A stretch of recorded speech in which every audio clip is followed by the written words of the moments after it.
అండి ఈరోజు చిక్కుడుగాయ కొత్తిమీర టమాటాతో ఇగురు తయారు చేసుకుందామండి.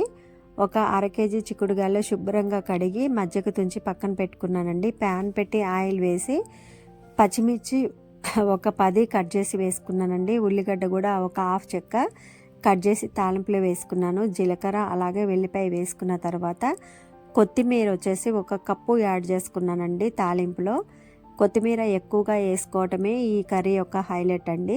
కొత్తిమీర బాగా వేగిన తర్వాత చిక్కుడుగాయలు యాడ్ చేసేసి ఒక 5 నిమిషాలు లో ఫ్లేమ్లో కుక్ చేసుకున్న తర్వాత టమాటాలు ఒక 3 కట్ చేసి వేసుకొని రుచికి సరిపడా సాల్ట్ అలాగే కారం వేసి కలదిప్పకుండా మూత పెట్టి లో ఫ్లేమ్లో ఒక 5 నిమిషాలు కుక్ చేసుకుంటే చిక్కుడుగాయ కొత్తిమీర టమాటా కర్రీ రెడీ అండి. దీంట్లో కొత్తిమీర ఎక్కువగా యాడ్ చేయటం వల్ల కర్రీ టేస్ట్ అనేది చాలా బాగుంటుందండి.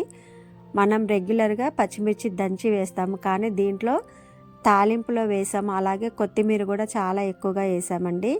ఇలా ఒకసారి మీరు కూడా ట్రై చేసి చూడండి. చాలా అంటే చాలా బాగుంటుందండి కర్రీ. Thanks for watching.